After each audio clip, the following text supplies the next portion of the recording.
you're still watching Fut-Afrique, as you know that the Afcon is upon us, and as Fut-Afrique, we're anticipating all the roller coaster of emotions, the ups, the downs, the laughs, the tears, and man, oh man, all those unforgettable moments. This week, we're talking about Group E, where we see very interesting countries that know each other and others who are making a return.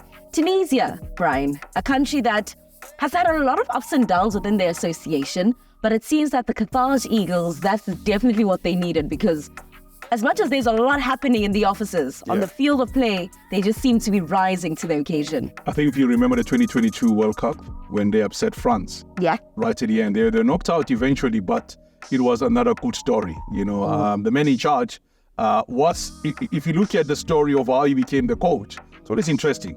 He was assistant coach at some stage, then the coach caught COVID around the COVID era, then he eventually just came in. Then immediately after the Afcon tournament into the World Cup, he therefore took over as the man in charge of the Tunisian national team. They're the highest ranked team in our country that are in this group. Oh yes, number 3. So, I mean, if you talk about that on its own, will put you in a position where you know that they're way there, you know. Jalal Qadri has done very well. I mean, he's gotten them to qualify for the competition. The winners of their group as they come in here.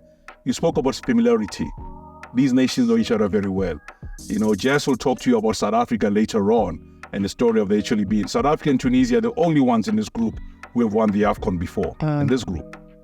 But also, very interesting is that this is now the 4th time where Tunisia find themselves in the same group as Mali. Really? 4th time. Tunisia and Mali, if you go back to the previous Afcon, Tunisia was kind of like upset because of Mali, right? And I think that's Mali's power.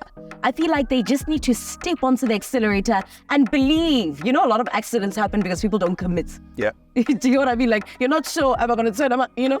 I just feel like Mali has to believe because there's so much upsets that they can cause. I mean, a Mali story is always an interesting one. If you remember Seydou Keita has always been a star player. We remember the 2010 Afcon in Angola. 4-1 down with 15 minutes to go. They scored 3 goals, made it 4-4 in Angola. They've always been involved with some very spicy matches. That's some Jomosono magic. It's been all absolutely brilliant. I mean, those 3 meetings between them, Mali has won 2 matches and there's been 1 drawn match. So the 3rd Afcon in a row, they find themselves in the same group. In 2019, they're both in Group E, as they are in Group E now. In 2021, they were in Group F. And then in 1994, when Tunisia hosted the tournament, they were in Group A with Mali. They lost the game against Mali. So those are some of the things that are very important coming into a match of this magnitude.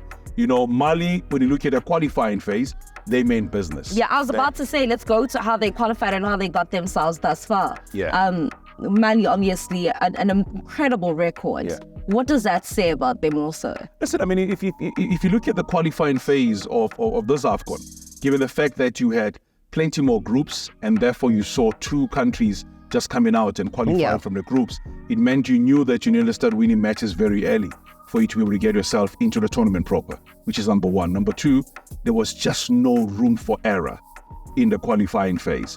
So once you have done away with that, because you're already thinking World Cup qualifiers are coming up. So within the same calendar year, you were talking Afcon and World Cup qualifiers.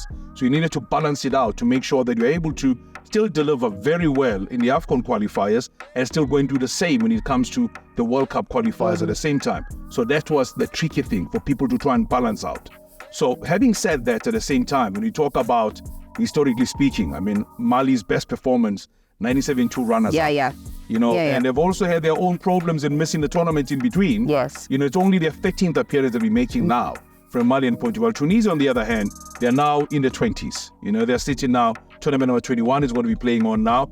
Only won it in the 2004, as mentioned, when they were the host nation.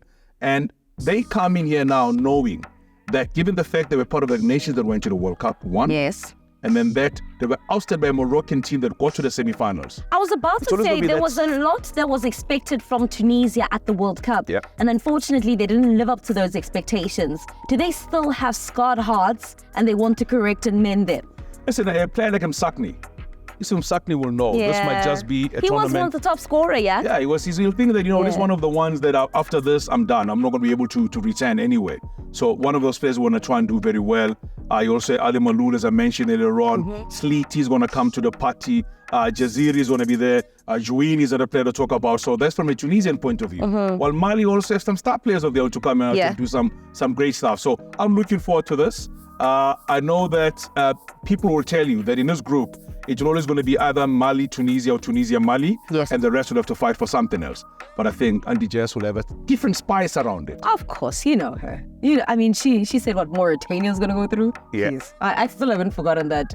Well, that's the story of Tunisia and Mali. Tunisia obviously had a massive upset when it came to the FIFA World Cup that took place out in Qatar.